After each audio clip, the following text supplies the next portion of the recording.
Today I'm going to be reflective on what we have been doing for the past year. I'm also going to look at what we are doing as citizens, residents of this country during this crisis. I'm also going to touch on something very important, which is the misinformation that is happening. And equally so, I have to come to the defense of the team, meaning the members that sit on the National COVID-19 Task Force. As I reflect, when we first received the information in 2019 about COVID-19, the activation of the several subcommittees that make up our national disaster management framework, we began with a number of discussions with the CMO and also a key few persons within that framework. We developed a plan to respond to this particular challenge or threat that eventually would have reached our shores. Some persons that then thought that we were crazy, that's not going to happen here, it's not going to reach here. Some persons thought that we were overreacting in our preparedness measures. Eventually, the virus reached here. Many persons called wolf. The wolf reached, and we were able to deal with the wolf, hunt it, contain it, and we were able to keep a safe environment for our citizens and residents. Let us look at what we went through in 2020. On March 31st, we realized that we had to go into a lockdown. We issued travel advisories against a number of countries. On the 25th of March, the first 2 COVID cases were identified in St. Kitts and Nevis that created panic and havoc. On the 25th, we closed our borders to commercial flights. On the 31st again of March, we went into the 24 hours curfew lockdown. And from there on, we had partial curfews, and then we had to go through another 24-hour lockdown. Ladies and gentlemen, churches were closed. We saw the reopening of churches. On the 5th of June 2020, the country was guided through a safe election. 14 days after that election, that is when our tensions, our fears were allayed, because we received no outbreak from the safe hosting of elections.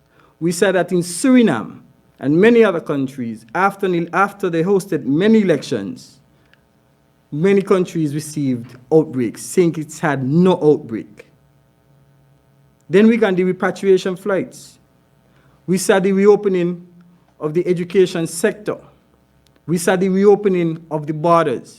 And we were preparing you, we were coming here day by day, preparing you for what was to come once the borders open.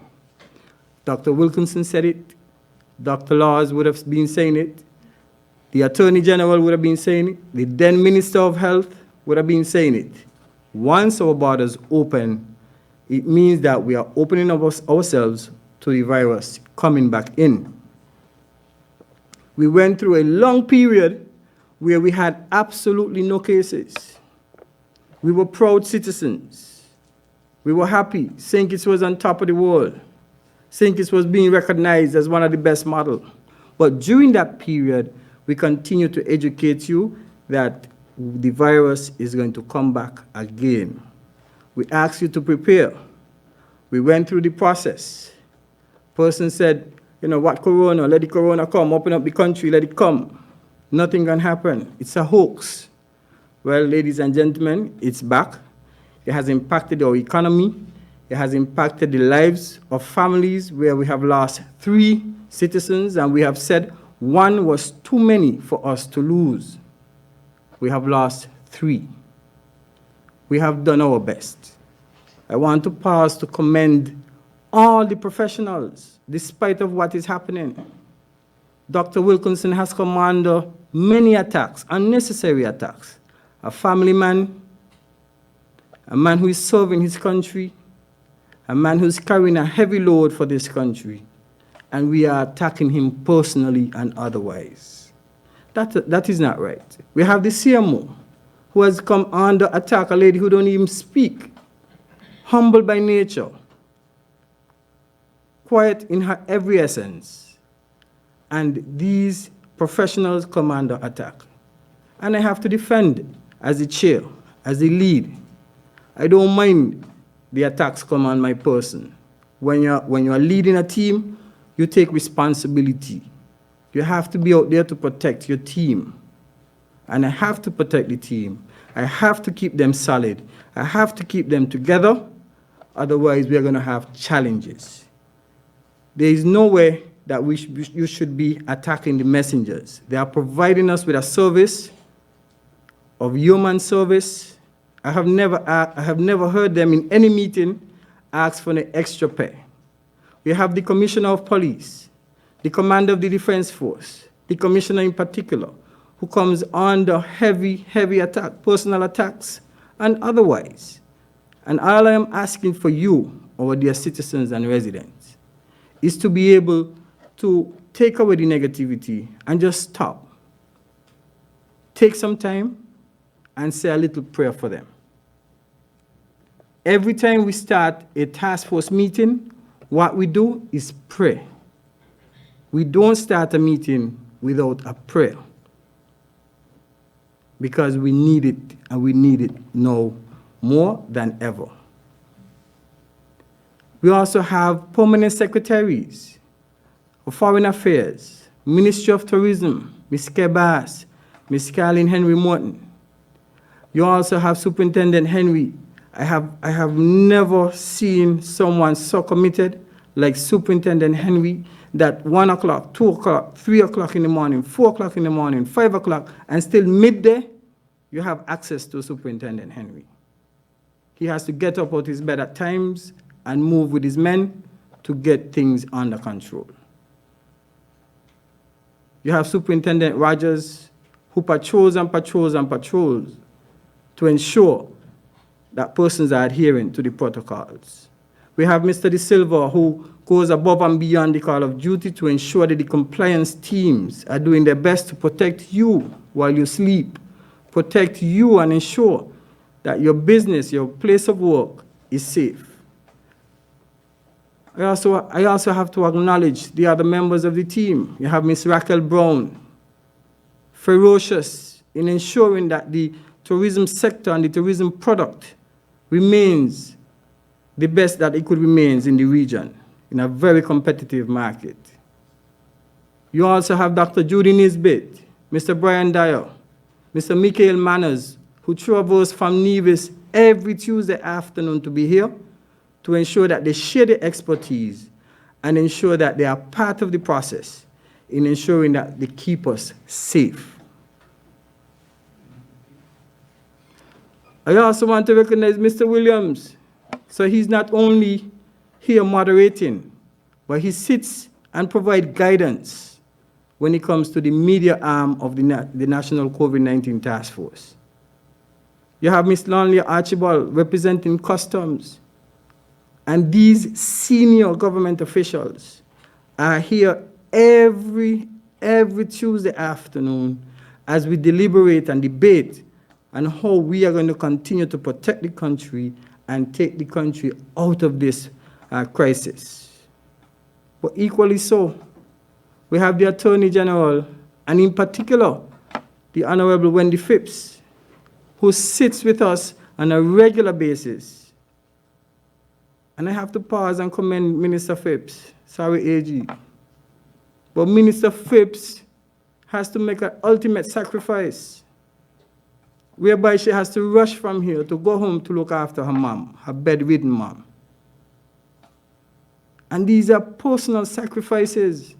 So when individuals are using social media platforms to attack these very persons who are contributing to their country in order to keep us safe, ladies and gentlemen, it's rather sad.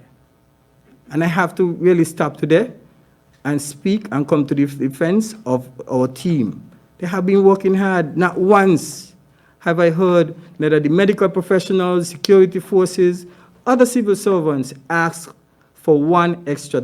Never. They have never complained about getting extra pay.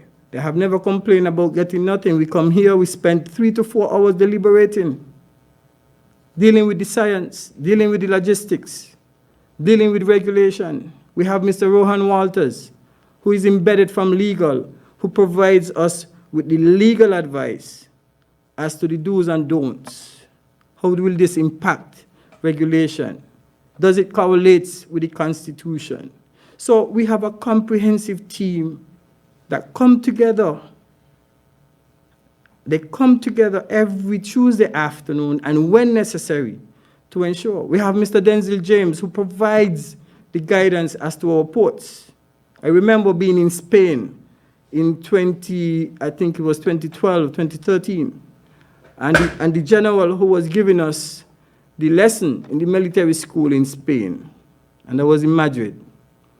He always says the key to any country is its ports. If you impact its ports, you're impacting everything for a country, one in particular like ours, who depends on importation and exportation. Ladies and gentlemen, today I didn't come with no prepared script because we are in a crisis. And during a crisis, sometimes we have to stand, and persons may not like it, but we have to bring the direct message. And the message is we need to get out the crisis. And we need everybody involved. This is not about the task force alone. This is not about the HEOC or the medical professionals. This is everybody. Superintendent Henry spoke about the persons who are breaking the curfews. I also heard that there was a party and a catamaran. And I am asking Superintendent Henry to investigate this situation. Because if this is so, we will be pursuing prosecution against these individuals. This must not be. There is no privilege for no one. The other day when I left here to go home the other day, I was stopped 4 times by the police. Buckley's, by the stop on Monkey Hill, by the airport, and still beyond. And guess what? I had to turn back to Nemo to collect the document for the commissioner that he asked me to. They are doing their job, so there is no special privilege. The other day I was driving behind Minister Phipps. She was stopped as well. Twice. There is no special privilege. Whether you enter in the country, whether you're on land or sea, there is no special privilege. I'm hearing this rhetoric about persons entering the country and free to move about. I would like the evidence. And if you bring the evidence that someone entered this country without the proper control measures, I will officially step down right now as the chair of the National COVID-19 Task Force and tender that resignation. Nobody under the National COVID-19 Task Force watch has entered this country without any type of restrictive measures that are in place. None. We have created bubbles for special consideration, and we have been truthful and open with you with daily briefings, weekly briefings about what we are doing. Nothing has been hidden from the general public. And that was one of the first things I said to the team. Our business has to be the public's business. And the public must be embedded in everything that we do. Now we move on to the topic of the vaccine, who is vaxxed and who is not vaxxed. And this is a critical thing. We are in a crisis. The crisis as it is right now cannot be segmented. Yes, we want you who are vaccinated to feel proud, and we are proud of you for what you have stepped up to do. But we cannot compromise those that are not vaccinated. That's the reality. When we get out the crisis, when we bring back St. Kitts to that stage whereby we have no cases, basically, or things are under control that we can work with whatever numbers or threshold that we have, then we can look at the restriction easing up of some of the restrictions. And we have best practices from Barbados, Grenada. We have looked at what the BVI is doing. We see Bahamas, what they're going to implement. We see what's happening in Jamaica. We see what St. Martin is doing. So we are looking at all the best practices globally. Look at Israel. Israel going through another a wave of COVID-19 cases, positive cases. So therefore, we are not doing bad at all. It took Barbados 6 months to bring the outbreak under control. It took Antigua over 6 months, almost to a year, to bring this under control.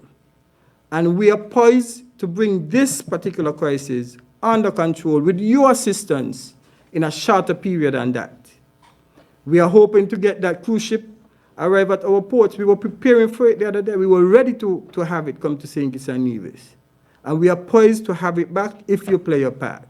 We are poised to have the taxi operators start to make their earning once you do your part. What about the persons working at the beach that stop me on a regular basis? They will do their part as well. So we are getting there. We are getting there.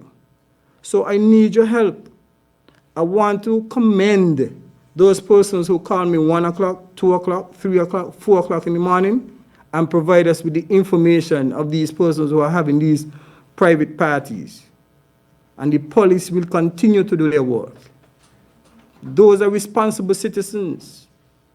Those are responsible citizens, those who are providing the information.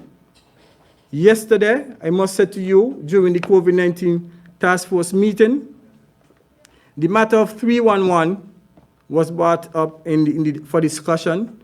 We heard your complaints, your concerns, and the permanent secretary, who also sits on the team, Ms. Dolores Stapleton Harris, she has advised that the Ministry of Health has already begun the enhancement of the efficiency and effectiveness of 311. So in the future, be more patient with them, provide them with the necessary information, and if you have a complaint, log the time period you made the call and call the authorities at 311. You have the minister, you have the permanent secretary, you have the CMO, you have the medical chief of staff. You also have access to calling us here at the task force level and lodge your complaint. Because we will not stand for anyone disrespecting anyone who is trying to help the national response efforts at this time. I want to continue with my presentation at this time. John, load me up there, please. Good. Now, how are we going to stop this spread? How are we going to stop this spread? It's been said, and we're going to continue to say it. And if you look at this slide from the CDC, it gives you some of the non-pharmaceutical measures. But here's what's more important for us. The next slide, please. Look at this graphic that you have here. Bobby and his dad are protected when they do what? They stay at home. Look at this slide. Bobby and his dad are protected when they stay at home. And what do? They stay 6 feet apart if they have to go outside. They wear their mask, they wash their hands, and they avoid crowd. And that is the consistent message that has been given to the general public. Consistent message. Nothing different what the United States is doing, nothing different than what Canada is doing, nothing different than what the Europeans are doing, nothing different that the Africans are doing. Same message. But here we have persons jumping over the fence and going over by the girlfriend, and the girlfriend positive. Here we have persons using government vehicles and the G, driving the Gs, going to pick up people here and there and take them here and there because they were quote-unquote labeled essential workers. And I have to commend the security forces. And that's why the officer said, Mr. Samuel, I have to stop you, because the G, persons are using the G vehicles to do things outside of the norm. So let's go back to the graphic. Bobby and his daddy are protected because they stay at home. And Bobby and mommy will be protected if they stay at home. Bobby and everybody will be protected if we just simply stay at home. It's just as basic as that. Stay at home. That's why we have the stay-at-home order. As the quicker you do this, the quicker we get ourselves out of this crisis. It's just simple as that. We cannot do it alone. It's not no task force. It's not no government alone. It's not no churches alone. It's not no police. It has to be everybody. Stay at home. Stay at home. Once we have that and we see the numbers trending downwards, it was good. The other day when the CMO said only 9, reported 9, I said, good. I went on Facebook and said, listen, we're breaking the chains. Let's stay together, SKN. Don't divide us. Unite us. I have to preach to them, Mr. Williams. I've been quiet, and I've been quiet long enough. Let's continue, John, with the slides, please.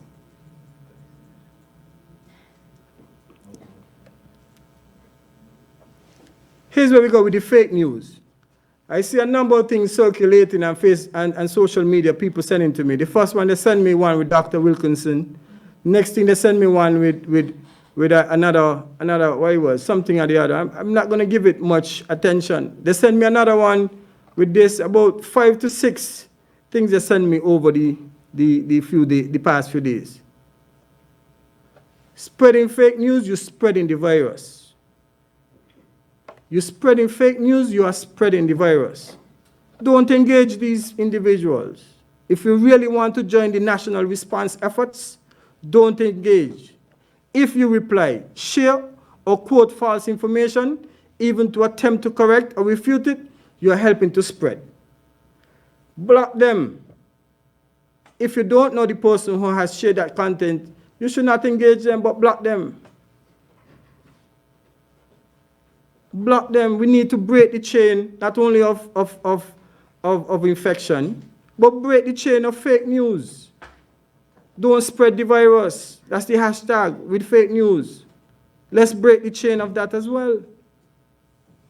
John, give me the next one. If you don't know the person and you feel comfortable doing so, you can send them a polite message telling them information is false and explaining why it might be dangerous. Seek official sources, and we have been saying that. You have SKNIS. You have media houses who are being responsible journalists, sharing the information. If we don't have the information, ask for it, and we will make sure that we provide you with that information. Because nobody under the task force, while I am the chair, will hide no information and provide no misinformation to the public. I prefer to not be there if anyone would exercise that. Our integrity, not mine alone, but our integrity means more. So no misinformation will come from our team. Next, continue, John, please. That's it for the misinformation? It's a serious virus. It's a serious virus. So I'm appealing to the general public to help us here. We have a few more days remaining, and we need these few days for everybody to come on board. I had a lady call me last night, Dr. Wilkinson. I think she's probably in her 60s, 70s. She said, Dr. Wilkinson ain't talking about giving me some money. That's what she said. Dr. Wilkinson ain't talking about that. She said she's not working. But let me just say to you, my friend, I listened to you for almost 25 minutes, and I can assure you that the government is looking into that particular situation. It's a comprehensive response. We have social services giving out care packages. If you need that assistance, please reach out to social services. If you're not working and you have social security, I don't know what social security. If not, please contact Ms. Shonell James, Labor Commissioner, for more guidance in that regard. Dr. Wilkinson ain't know nothing about industrial labor laws and engagement. That's for Minister Phipps and the Labor Department. So all of that has been discussed at the cabinet level. We go to cabinet every Monday or every other Monday to report to cabinet and have engaged the federal cabinet of ministers.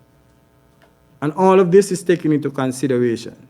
So therefore, I'm hopeful that the cabinet will come up with something soon to assist you. But no other countries I have seen have come up with no stimulus for 14 days or 7 days or 5 days.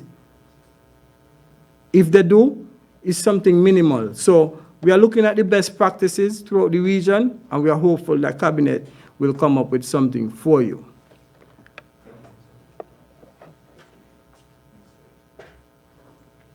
Now, we are now within the 2021 Atlantic hurricane season, and here are the names of the storm. And I'm asking individuals to continue to prepare. We have a tropical wave that is passing through the chain of islands, but is more threatening the Windward Islands as opposed to the leeward. My understanding in speaking to Mr. Elmo Boak, Senior Met Officer at the St. Kitts Met Services, who would have indicated that we may see some cloudiness and some slight showers, but the heavier showers will be experienced in the Windward Islands. Next slide, please. Dr. Wilkinson, why don't we come down now? So I won't come down now. So this is the forecast for St. Kitts and Nevis. So the synopsis of this, we have some shallow moisture and instability preceding and approaching tropical wave, which will maintain a moderate chance of showers across the region. So our seas will be 1 to 1.5 meters or 3 to 5 feet, and we should have winds gusting at approximately 12 to 18 miles per hour. So dear citizens and residents, I think I have reached out to you. The team, the National COVID-19 Task Force, would continue to serve the voices of every single sector of our society. We are not here neither for the rich nor for the poor. We are here for everyone. And we are here for the voices of everyone. If you don't agree with the messenger, just don't listen to the message. But understand that when we went to school and you don't listen to teacher, and it's time for exams and you fail, well, I know Miss Jacobs again, once you fail, Miss Jacobs used to give us our lashes. Or if we do anything, Miss Jacobs, you remember the lashes you used to give us once Mr. White sent us down to the office. So if you don't pay attention, you don't want to listen to the messenger, it doesn't mean that you have to go all over and attack. So if it is that coming out to the aid and to the assistance of my colleagues means that you are going to attack me as I finish here right now, so be it. If you want to make me your target, so be it. But all I am asking for the general public is to support what is being done. Bring your advice. We welcome the all of society approach. So all I am asking you to come on board and support. We welcome everyone. Don't go around and target the people. It's not right. Mr. Williams have been targeted. All other members have been targeted. Superintendent Henry, for doing his job, has been targeted. It's not right. We are in a crisis. Let us get St. Kitts out of this crisis. And then we could have this further discussion. Thank you, Mr. Williams, and all the best for you. Thank you, Mr. Samuel. You didn't have to mention